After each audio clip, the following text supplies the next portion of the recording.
Okay, this is case study 9, design build. We're group 4. My name is Asana Tapubalu. I'm Sherdeline. My name is Christopher Galili. Here's our agenda for today. We're going to do the case study overview and the discussion issues. For the case study overview, we have a large bank that decides to build one large center that will replace over 10 computer operation centers. And this will be the first facility of its kind for the bank. The bank has a large in-house and construction group already on hand. And with their smaller projects in the past, they've used design, bid, build, project delivery method. The information technology group from the bank estimates large savings using this building and estimates tens of millions of dollars of savings each year. Extra costs for expediting the project are small versus the potential operational savings available. So the bank decides to fast track this project and wants to start construction as soon as they have sufficient designs, which means that there will be an overlap of the design and construction processes. So they decide to use design build project delivery method with a qualifications-based selection procurement option. And they did consider using a construction manager at risk, but it was not chosen because the bank did not want responsibility for designer performance. So for the quality-based selection procurement option, they chose to have a constructor-led team that had a lot of experience with the product type and the aggressive schedule that they had. And the bank encouraged the constructor to use a familiar designer that he had experience with. They had an open book relationship, and the bank had control over the design process without the day-to-day responsibility for designer performance. The design and construction, the design and construction were in progress before the GMP was set.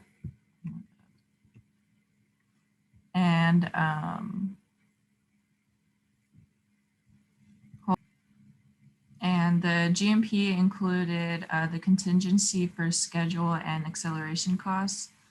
The in-house staff oversaw the project and was able to ensure quality. The quality that the bank desired was delivered, and they handled the on-site contract administration. Once the project was completed, it cost $75 million. It was designed and built in 10 months, and the cost was lower than the guaranteed maximum price. And the premiums to meet the schedule were estimated at 5% of the total cost. At the end of the day, the owner was satisfied with the design control, being able to control the design throughout the project. So the first discussion question was, why did the bank decide to use design build? Do you agree with its reasons? They chose this method in order to expedite the project since there was an urgent need for the building and because of the estimated operational savings for the bank, and it allowed for an overlap of design and construction. I do agree with this reason because the project completion was on time and successful. The final project cost was lower than their estimated guaranteed maximum price, and the in-house staff was essential in the success of the project by being able to oversee the design and construction process. Second discussion issue is, why did the bank use qualification-based selection, and what would have been the pros and cons of using best value total cost or low bid procurement? Qualification-based selection allowed the bank to find the most qualified and experienced team without worrying about the total construction costs. And it also ensured that the quality of the work would be up to the standards that the bank wanted because the bank would have done their research on the companies.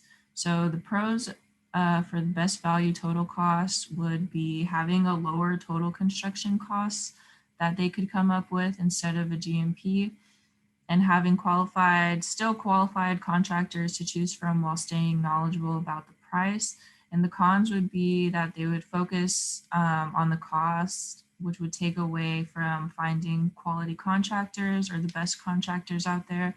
And it also limits the range of companies that could be used. For low bid, the pros, I think, would basically only be more savings in the total construction cost. And the cons would be that the bank's main focus would be the cost of the project. They would have to deal with maybe a higher range of unqualified contractors and lesser quality materials. And the specific project needs that, because it is a computer operating building, many contractors may not be experienced in that.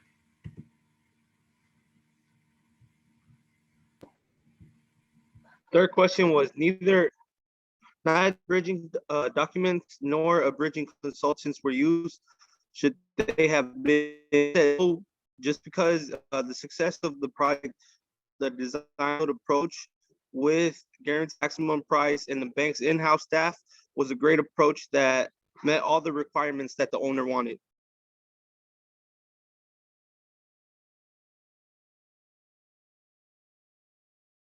Number 4 was, what was the bank's biggest reason for not using construction management and risk?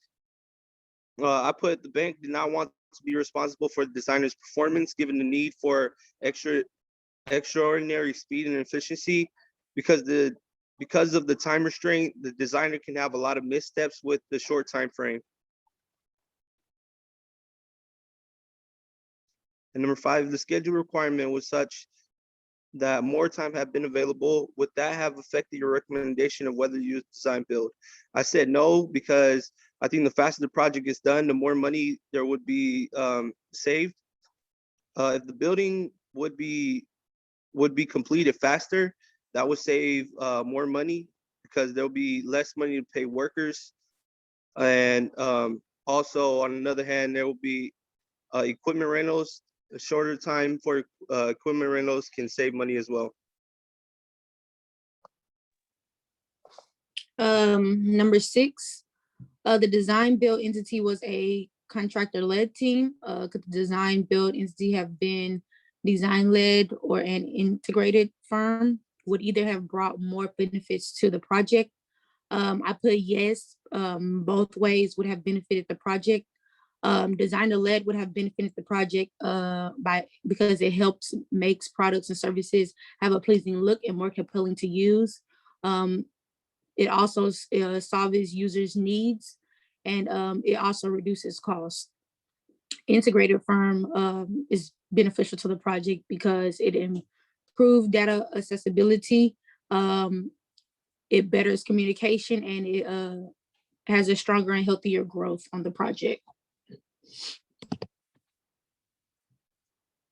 The last discussion issue, number 7, do you think the qualification-based GMP approach had any effect on the bank's ability to retain control over the design? No, it had no effect on the bank's ability to retain control of the design. The qualification used, it actually offset their design, which caused a result of a open book collaboration relationship. And because of this outcome, it was actually beneficial. And that's it.